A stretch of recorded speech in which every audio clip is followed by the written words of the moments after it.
እንደውም አንተ ስትመጣ እያወራን የነበረው ስላንተ እኮ። አታውሽኝ ገልሞ እባክህ። ስለኔ እያወራችሁ ነው የምር ከንፈር ለከንፈር ልትሳሳሙ የነበረው? ቆይ ልንሳሳም እንደነበር በምን አወቅ? እሷ በጣም ወደ እኔ ስለተጠጋችኝ ነው እንዴ? ያኔ የምታፈቅራት ሴት ወረቀት ላይ ጻፍ ስል ማን እንደጻፍኩ ዘነጋሁት ለማለት ነው። በእርግጥ የግሌን ስም ጽፈ ሳይ እኔም በጣም ደንግጬ ነበር። አውቄው ነበር ግን ያን የኔ ስም እንደጻፈው በጣም እርግጠኛ ነበር። ይኸውልህ እሷ ገንዘብ ወዳጅ ናት እንዴ። ባለፈ እርጥብ በሻይ ድብና አድርጋ ከበላች በኋላ አብረን እንደርስላት ቤት ይቆጡኛል አላለችኝ? ኧረ እባክህ እርጥብ በሻይ በልታ ነው አብረን እንደርስ ስትላት እንዴ አለችው እንዴ? ምን እያሾፍክ መሆኑ ነው? ለነገሩ በዚህ ሰዓት የእርጥብ ዋጋ ስንት እንደሆነ እኮ ስለማታውቅ። ግን ከስራ ምን ብለሽ ነው የምትወጪው? ፍቅረኛ ጋር ልሂድ ብለሽ ነው? ያማል እንዴ? ቆይ እንዴት እንደዚህ ላቸው እችላለሁ? ሁሉም እኮ ፍቅረኛ እንደሌለኝ ነው የሚያውቁት። ሳቅሽ በጣም ልብ ይሰርቃል። ሁልጊዜ ስትስቂ ባይሽ በጣም ደስ የሚለኝ። ሳቄ ልብ ቢሰርቅም እውነት እንዳልሆነ ግን አታውቅም። የሚገርም ህይወቴ ሁሌ በቃ ላይ በጣም ንገሪኝ እስቲ። አሁንም የሚያስጨንቅሽ ነገር አለ? ትትና አባትሽ ተሽሏቸዋል አይደለ? ዛሬ ጠዋት ስራ ከመግባቴ በፊት ፊቴን ተሸፋፍኜ አባቴ የተኛበት ሆስፒታል ገብቼ ነው። በመጀመሪያ አባዬ የተኛበትን ክፍል ካረጋገጥኩ በኋላ ክፍል የተሳሳትኩ መስዬ ገብቼ አየሁት። መድብል ከስንት ጊዜ በኋላ መሰለ አባቴን ኩርምት ብሎ ተኝቶ አየሁት። ምንድነው የሁሉ ፈገግታ እባክሽ? ታውቃለህ እንደ ዛሬ በህይወቴ ደስ ብሎኝ ማለት በቃ ዛሬ በህይወቴ የምፈልገው ደስ የሚል ዜና የሰማው በቀል ትትና ስላንቺ ማሰብ ካቆምኩ ቆይ። አሁን ሀሳቤም ምኞቴም ህይወቴም ሌላ ሴት ሆናለች። የምን ሻንጣ ነው? ሁለቴን በድንገት ስለማልፈልግ ከፍተው። ምን ማለት ነው? ከየት ነው ያመጣው? ምንድነው ውስጥ ያለው? ከፍተው እኮ አልኩ።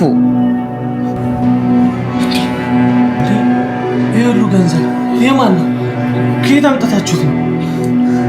ተንከስ፣ ይሄ ሁሉ ገንዘብ ከየት ነው ያመጣው? ተንከሲስ ይዞት የመጣው ሻንጣ ሙሉ ገንዘብ ለኛም ለነ አብርሽም ጥያቄ ሆኗል ማለት ነው። ተንከሲስ ያንን ሻንጣ ከየት ነው ያመጣው? ከየትስ ነው ያገኘው የሚለው ነገር በጣም ጥያቄ የሚፈጥር ነገር ነው። እሱንም አስደንግጦታል። ያ ማለት ይሄንን ሻንጣ ሲያመጣ ወደ ቤት ከማምጣቱ በፊት ከፍቶ አይቷልና ውስጡ ደግሞ ብዙ ገንዘብ እንዳለ ስላየ ነው እንደዚህ ደንግጦ አብርሽን አንተ ራስህ ከፍተ እየው ሲለው የነበረው ማለት ነው። ይሄ ገንዘብ የማን ነው? ተንከሲስ ከየት ነው ያገኘው የሚለውን ነገር ስናነሳ ምናልባት ሊሆን የሚችለው ወንጀለኞች ከአንድ ቦታ ዘርፎ ፖሊሶች እነሱን ሲያባርሯቸው ወይ ደግሞ ወደ አንዳች ጥግ ወርውሮትም ሊሆን ይችላል ማለት ነው። ወይ ደግሞ ተንከሲስ ወጣ ብሎ በታክሲ ወደ ቤት ሲመጣ ታክሲ ውስጥም አግኝቶት ሊሆን ይችላል ተሳፋሪ ይሄንን ቦርሳ ረስቶት ሄዶ ማለት ነው። ግን ደግሞ በትልቁ ወይ ደግሞ ትልቁን ግምት ልንሰጠው የምንችለው ወንጀለኞች ከአንድ ቦታ ይሄን ገንዘብ ዘርፎ ፖሊሶች ሲያሳድዷቸው ፖሊሶች እነሱ ላይ ሲደርሱባቸው ተመልሰን ሌላ ጊዜ ወይ ደግሞ ዞር ብለን ፖሊሶቹ ከዚህ አካባቢ ከሄዱ በኋላ ተመልሰን እንወስዳለን የሚለውን ነገር አስቦ የሆነ ጥግ ላይ አስቀምጦትም ሊሆን ይችላል ማለት ነው። ተንከሲስ ደግሞ ቦርሳውን ሲያየው ቦርሳ በጣም አዲስ ነው። እንደዚህ አይነት አዲስ ቦርሳ ንጹህ ቦርሳ ማን ነው እዚህ ሊጥል የሚችለው በሚለው ነው አሁን ላይ ይሄንን ቦርሳ ይዞ ወደ ቤት የመጣው ማለት ነው። ምናልባትም እሱ ውስጡ ገንዘብ ይኖራል ብሎ ገምቶም ላይሆን ይችላል። ለዛ ነው አሁን ላይ በዚህ ልክ የደነገጠው ማለት ነው። እውነት ግን እንደዛ ቢሆንስ ይሄ ገንዘብ የወንጀለኞች ቢሆንስ ወንጀለኞች እንደነዝናና እንደነ ካሌብ አይነቶች ይሄ ሁሉ ገንዘብ ጠፍቶባቸው አርፎ ይቀመጣሉ የሚለውን ነገር ስናይ ምናልባት አርፎ አይቀመጡም፣ ያሳድዳሉ። እንደዚህ ነው ቦርሳ ማን ነው ከዚህ ያነሳው በሚለው መፈለጋቸው አይቀርምና ተንከሲስ ጋር ከደረሱ ወይ ደግሞ ይሄ ገንዘብ እነ አብርሽ ቤት መሆኑን ካወቁ ከዚህም በፊት ዝና ትህትናን ተከትሎ እነሱን አሳራቸውን ሲያበዛ እንደነበረው ያንን ነገር ማድረጉ አይቀርም ማለት ነው። ሌላው ነገር ደግሞ አሁን ላይ ቤተሰቡ ተሰባስቦ ይሄንን ገንዘብ ምን እናድርግ የሚለውን ነገር ቢማከሩ ከመሳይ ውጪ ሁሉም ሰው ሊሉ የሚችሉት ይሄንን ገንዘብ ወደ ነበረበት ቦታ መመለስ አለብን፣ የወንጀለኞችም ከሆነ ለፖሊሶች መስጠት አለብን የሚለውን ነገር ሊያነሱ ይችላሉ። መሳይ ደግሞ ያው እንደዚህ ሊል የማይችለው ይሄንን እኮ ፈጣሪ የሰጠን ከላይ የላከልን ሲሳይ ነው፣ ይሄንን ገንዘብ መውሰድ አለብን የሚለውን አቋም እንደሚይዝ ግልጽ ነው ማለት ነው። ያው መሳይ ለ10 ብር እንኳን በጣም እንደሚጠነቀቅ ከዚህ በፊትም አይተናልና እንደዚህ አይነት ሻንጣ ሙሉ ገንዘብ ወደ ቤት መጥቶ ደግሞ መመለስ አለብን ለፖሊስ መስጠት አለብን የሚለውን ነገር ሊስማማ አይችልም ማለት ነው። እንደውም ዛሬ አልጋው ላይ ሆኖ ወይ ደግሞ ፍራሹ ላይ ሆኖ ሲጸልይ ነበር። ፈጣሪ ህይወቴን ቀይርልኝ፣ ሀብታም አድርግልኝ የሚለውን ነገር ሲያወራ ነበርና አሁን ደግሞ ይሄው ሻንጣ ሙሉ ገንዘብ ሲመጣ ፈጣሪ ያኔ የጸለይኩትን ጸሎቴን ሰምቶኝ ነው፣ ስለዚህ ይሄንን ገንዘብ አንመልስም የሚለውን ነገር ማንሳቱ አይቀርም ማለት ነው። ግን ደግሞ ይሄ ገንዘብ እነሱ ላይ ትልቅ ጣጣ ሊያመጣባቸው ስለሚችል እነሱ ማድረግ ያለባቸው ወደ ህግ ቦታ መውሰድ አለባቸው ማለት ነው። ሌላው ነገር ደግሞ ተንከሲስ ሻንጣውን ይዞ ወደ ውስጥ ከመምጣቱ በፊት አብርሽ ምን እያሰበ ነበር? ምንስ ነው በዛ ልክ አብርሽን ያስተከዘው የሚለውን ነገር ስናነሳ አብርሽ አሁን ላይ ምን እያወራ እንደሆነ ባይታወቅም ግን ደግሞ ልቡ በአንድ ሴት እንደረጋና አንድ ሴት ላይ አርፎ እንደተቀመጠ ነው አሁን ላይ እያወራ ያለው። ያ ማለት ከዚህም በፊት ከትህትና ጋር መሆን ይፈልግ ነበር። ትህትና ደግሞ መድብልን ወዳለች ብሎ ባሰበበት ሰዓት ወደ የግሌ ይመለስና ከየግሌ ጋር መሆን የሚለውን ነገርም ያስባል። ግን ደግሞ ባለፈው ገልሞ ወረቀቱ ላይ የሷን ስም ጽፎ ነበርና ከየግሌ ጋር ከሆንኩኝ ገልሞ ምንድን ነው የሚሆነው? እሱ የሚያፈቅራትን ሴት እንዴት እቀማዋለሁ፣ እንዴት እወስድበታለሁ የሚለው ነገር ሲያሳስበው ወደ ትህትና ይመለሳል። ትህትና ደግሞ እዚህ ጋር ከመድብል ጋር ያላት ነገር ጥሩ ቅሩኝት እየሆነ ስለሆነ ምናልባት እሷ መድብልን ወዳው ይሆናል ከሱ ጋር መሆን እየፈለገች እኔ ደግሞ በግድ የኔ ሁኝ የሚለውን ነገር ላስገድዳት አልችልም ብሎ ሲያወራ ነበረና ዛሬ ደግሞ ለትህትና ይነገራል። ተንከሲስ ቦርሳውን ይዞ ወደ ውስጥ ከመግባቱ በፊት አሁን ላይ ልቤ በአንድ ሴት ረክቷል ብሏልና በማን የረጋው? በትህትና ነው ወይስ በየግሌ ነው ወይስ ሌላ ሴት እኛ እስከዛሬ ያላየናት አለች የሚለውን ነገር ስናነሳ ምናልባት ሊሆን የሚችለው አሁን ላይ ትህትና የሚለውን ነገርም ሊያሰብ ይችላል ማለት ነው። በእርግጥ ትህትና አሁን ላይ ከመድብል ጋር ብትገናኝም ከሱ ጋር ጊዜ ብታሳልፍም ግን ደግሞ ሁለቱ ፍቅር ውስጥ አልገቡምና ምናልባት አብርሽ እዚህ ጋር እንደሚያፈቅራት ከሷ ጋር መሆን እንደሚፈልግ ያለውን ነገር ሊነግራት ይችላል ማለት ነው። በዛ በኩል ደግሞ የግሌ ገልሞ ወረቀቱ ላይ የሷን ስም እንደጻፈ ገልሞና አብርሽ የራሳቸው ክፍል ሆነው ሲያወሩ ሰምታ ራሱ ምን ያህል እንደተደሰተች ምን ያህል ልቧ ጮቤ እንደረገጠ አብርሽ አይቷልና በዚህ መሃል እሷ እንደዚህ ተደስታ ደግሞ ትህትና የመድብል ነች በቃ እኔ ከየግሌ ጋር መሆን አለብኝ በሚለው የግሌ መጠየቅ የሚለውን ነገር ሊያነሳ አይችልም ማለት ነው። በዛ በኩል ገልሞም እሷን ያፈቅራታል፣ በዚህ በኩል እሷን በጣም ደስተኛ ሆናለችና በሁለቱ መካከል ገብቶ እነሱን መረበሽ አይፈልግምና ምናልባት ሊሆን የሚችለው ከትህትና ጋር ነው ማለት ነው።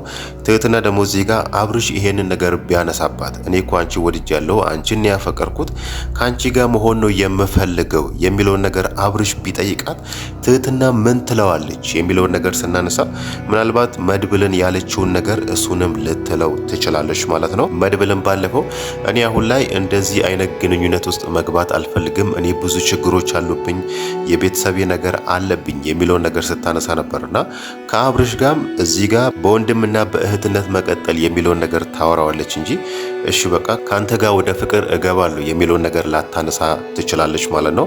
ለምን ከተባለ እዛ ጋር መድብል ለሷ ብሎ ብዙ መስዋዕት ከፍሏልና መድብልን እንደዛ ብላ አብርሽን ደግሞ እዚህ ጋር የፍቅር ጥያቄውን የምትቀበልበት ምንም ምክንያት ስላሌለ ማለት ነው። ገልሞ ደግሞ አሁን ላይ እያሰበ ያለው አብርሽ የግሌን ያፈቀራት መስሎታል ማለት ነው። ከዚህም በፊት ያወሩትን ነገር አስታውሶ ነው አሁን ላይ እሱ የግሌን ያፈቅራታል፣ ስለዚህ እሱን ልቀማው አይገባኝም። አብርሽ ወንድሜ ነው፣ ለኔ ብሎ ብዙ ነገር አድርጓል፣ እኔ ለሱ ብዬ ፍቅሬን መስዋዕት ባደርግስ የሚለውን ነገር ነው እሱ አሁን ላይ እያሰበ ያለው ማለት ነው። ከዚህም በፊት አብርሽ የግሌ ብቻ እንድትሆን ነው የምፈልገው የሚለውን ነገር አውርቶት ነበር። ገልሞ አሁን ላይ ያንን ነገር ነው እያስታወሰ ያለውና በተለይ ደግሞ ዛሬ ላይ ገልሞና የግሌ ሊሳሳሙ ሲሉ ነበር እሱ ወደ ውስጥ የገባውና ያ ነገር እሱን ረብሾታል፣ እሱን አስደንግጦታል። ገልሞ ደግሞ ይሄንን ነገር ስላስተዋለ ነው አብርሽ ለምንድን የደነገጠው፣ ለምንስ ነው ስሜቱ የተረበሸው የሚለውን ነገር ሲያነሳ የገመተውና ወይ ደግሞ ያሰበው የወሰነው በቃ አብርሽ አሁንም ድረስ የግሌን ይወዳታል፣ እሷን ያፈቅራታል የሚለውን ነገር አስቦ ነው የዛን ቀን ወረቀቱ ላይ የግሌን ስም ጽፎ ያንን ወረቀት አብርሽ ቢያነብ ራሱ ግን ደግሞ እዚህ ጋር እሱ ያፈቅራታል፣ ስለዚህ ለሱ ብዬ መተው አለብኝ በሚለው ነው። እሱንም እኔ እኮ የዛን ቀን ዝም ብዬ ወረቀቱ ላይ የግሌን ስም ብጽፍም ግን ደግሞ ከልቤ የወደድኳትና ያፈቀርኳት ትህትና ነው ብሎ አብርሽን ሊያሳምነው ሞክሮ ነበር። አብርሽ ደግሞ ገልሞ ያለውን ነገር እንዳመነ የምንረዳው ያንን ገልሞ የነገረውን ነገር ሄዶ የግሌ መንገሩ ነው ማለት ነው። ያኔ አንቺ የሰማሽው ነገር ስህተት ነው፣ ገልሞ ዝም ብሎ ወረቀቱ ላይ ያንቺን ስም ይጻፍ እንጂ እሱ የወደደውና ያፈቀረው ትህትና ነው ብሎ ለየግሌ መናገሩ እዛ ጋር ገልሞን አምኖት ነበር ማለት ነው።